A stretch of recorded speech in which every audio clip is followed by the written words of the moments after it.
Di episode kemarin kita sudah tahu kalau Pio Wol sedang marah, karena dia baru tahu kalau teman-teman dari Jin Geomu telah terbunuh.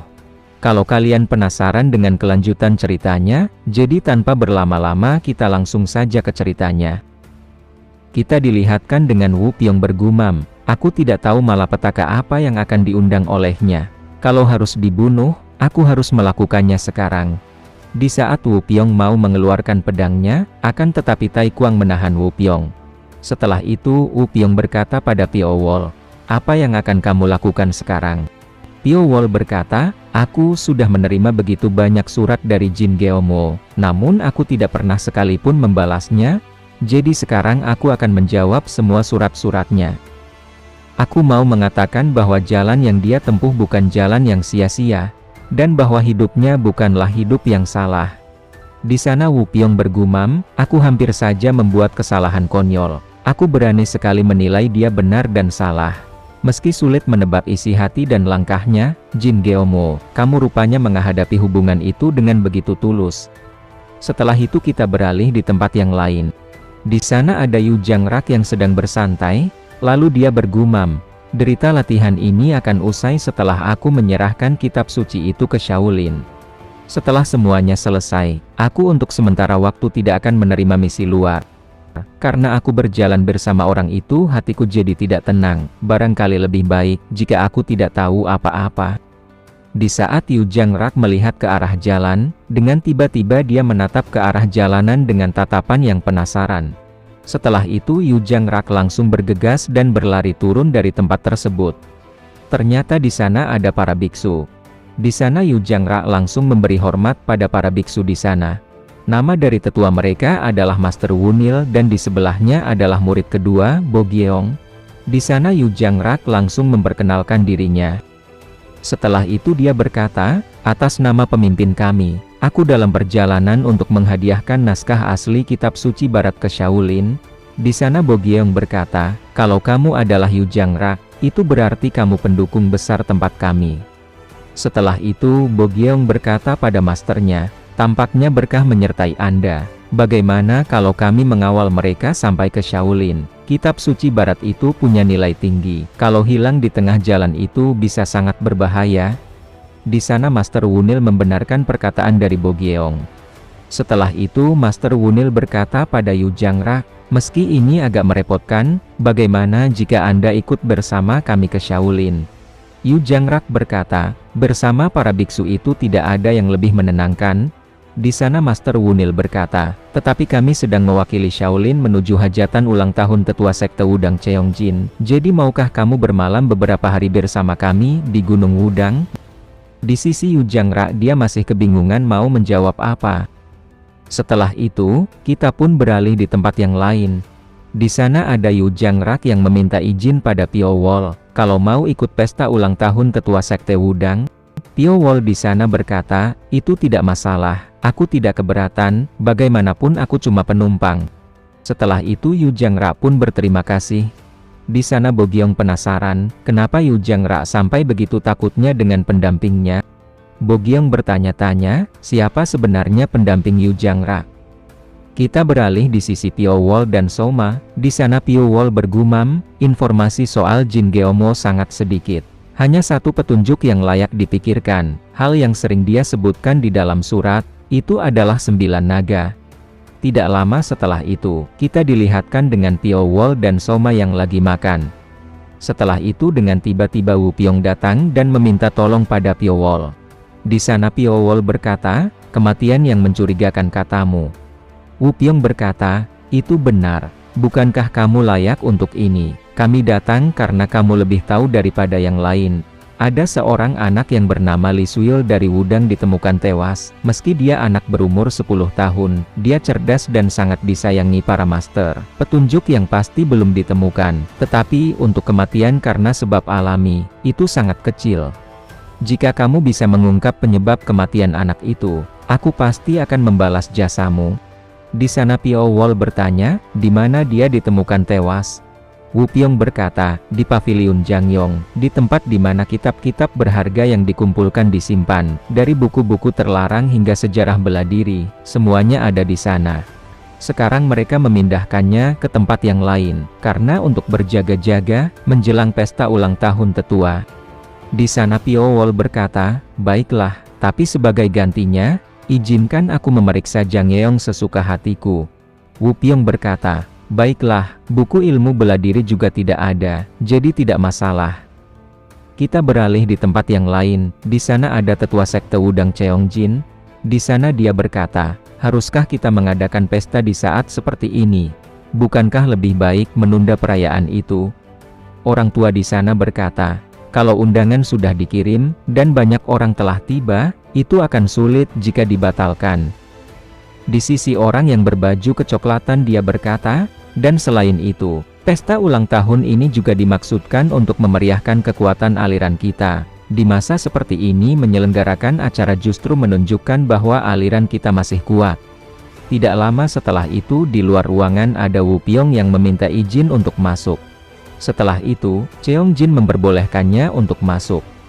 Setelah itu Wu Pyong pun memasuki tempat tersebut. Di sana Wu Pyong bertanya, "Apakah penyebab kematiannya sudah terungkap?" Di sana Cheongjin berkata, "Masih belum ditemukan."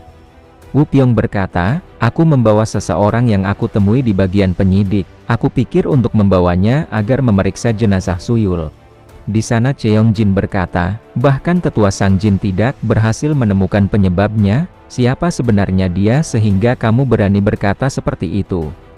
Wu Pyong berkata, "Orang itu utusan dari Sichuan yang sedang kami selidiki." Cheongjin berkata, "Jangan-jangan utusan itu adalah yang telah menutup sekte Imei dan sekte King Cheng." Setelah itu di sana tetua Sang Jin mulai marah, dan dia berkata, "Kenapa kamu membawa orang sekejam itu ke gunung? Apa yang akan kamu lakukan kalau dia mencelakakan kami?" Di sana Wu Pyong berkata, "Orang itu ternyata tidak sejahat yang kita duga, dan selain itu, penyelidikan menunjukkan bahwa kesalahan pihak Imei penyebabnya." Di sana Sang Jin berkata, "Meski begitu, aliran itu adalah bagian dari 9 aliran besar seperti kita. Membiarkan orang yang telah menutup 2 aliran besar itu masuk ke gunung." Di sana Wu Pyong berkata, "Tenanglah, dengarkan aku terlebih dahulu." Sang Jin berkata, "Cukup, aku akan segera mengusirnya dari Gunung Wudang." Di sana Cheongjin berkata pada Sang Jin, "Tenangkan dirimu."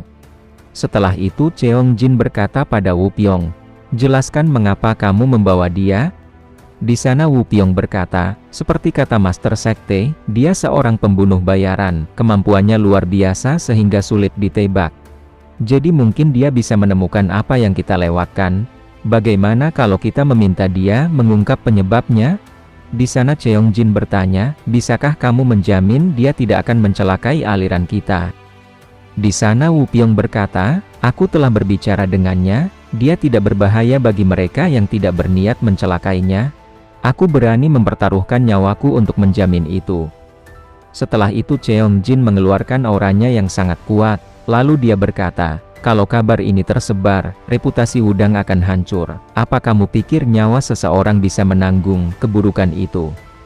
Setelah itu Cheongjin pun mulai tenang kembali, dan lalu dia berkata, "Di hadapan kematian murid yang tidak bersalah, reputasi Wudang tidak ada artinya. Jadi baiklah, aku serahkan pekerjaan ini kepadanya."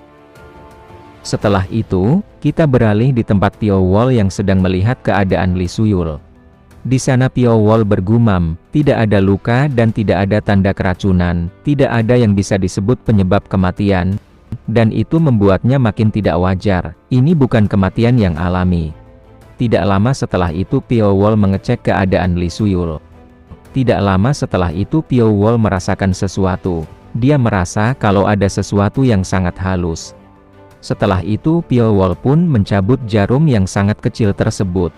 Di sana Piowol bergumam, "Ini sebuah jarum perak yang lebih tipis dari helaian rambut. Hanya orang penempa sekelas Tang Sochu yang bisa menempa benda seperti ini. Kalau ini yang digunakan untuk membunuhnya, maka itu adalah serangan Sang Sayeol. Jadi ada orang selain aku yang tahu teknik itu. Di antara semua faksi di Jianghu, satu-satunya yang masih menguasai seni asasin kuno dan halus seperti ini adalah hantu putih lotus. Akan tetapi aku tidak bisa menuduh mereka hanya dari satu jarum."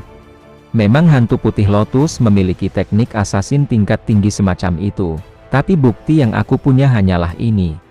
Tapi bagaimanapun tugasku adalah menentukan penyebab kematian, itu sudah selesai. Setelah itu Piao Wall melihat ke arah buku-buku yang ada di sana. Setelah itu kita beralih di sisi luar ruangan, di sana ada Wu Piong dan orang-orang yang lain. Orang di sana berkata, ini sudah terlalu lama. Dia telah membuat kita semua keluar dari ruangan kita, dan kita tidak tahu apa yang dilakukannya sendirian di sana. Setelah itu Wu Piong menenangkan semua orang di sana. Tidak lama setelah itu ada sebuah aura yang sangat besar di sekitar Wu Piong. Di sana Wu Piong sangat ketakutan.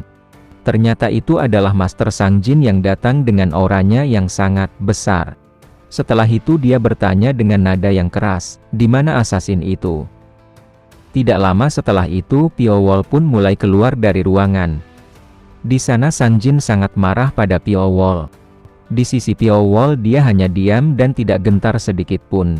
Di sana Sang Jin berkata, kamu beruntung, masih bisa bernafas sekarang. Kalau bukan karena penyelidikan kematian Su Yeol, aku sudah merobek tubuhmu saat kamu menginjakkan kaki di Gunung Wudang. Setelah itu Piao Wall berkata pada Wu Piong, aku sudah menemukan penyebab kematiannya. Di sana Sang Jin tidak dihiraukan oleh Piao Wall. Setelah itu Sang Jin pun mulai kesal dan lalu berkata, apa kamu sedang mengejek?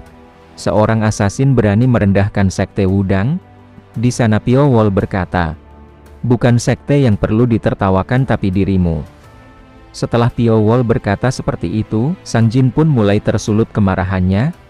Di sana Piao Wall berkata, bagaimanapun kebencianmu padaku, aku datang sebagai tamu yang diundang oleh sekte Wudang. Kalau kamu memperlakukan tamu seburuk ini, siapa yang akan percaya pada Wudang? Kalau kamu memang tidak terima, jangan banyak bicara dan coba serang aku. Tentu saja aku akan menghindari seranganmu dan meninggalkan Wudang begitu saja, lalu sekte Wudang akan diingat sebagai sekte yang menyerang tamu yang telah menolong mereka. Di sana Sang Jin pun sangat marah karena telah dibicarakan seperti itu oleh Piao Wall. Di saat Sang Jin mau melepaskan pedangnya, dengan tiba-tiba Wu Piong menghentikan Sang Jin, dan lalu dia berkata, tenangkan dirimu, ini perintah tetua sekte. Piao Wall berhasil menemukan penyebab kematiannya. Tidak lama setelah itu Sang Jin pun langsung berbalik dan mau meninggalkan tempat tersebut. Akan tetapi sebelum dia meninggalkan tempat tersebut, dia berkata, karena Wu Piong yang meminta, aku selesaikan untuk sekarang, akan tetapi aku akan terus mengawasimu.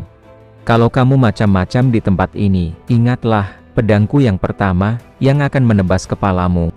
Setelah itu Sang Jin pun pergi dari tempat tersebut.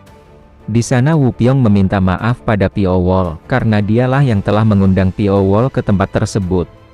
Setelah itu Wu Piong bertanya, apa penyebab kematian Li Suyul? Piao Wall berkata, ini tertanam di tubuh anak itu, seseorang jelas membunuhnya dengan jarum ini.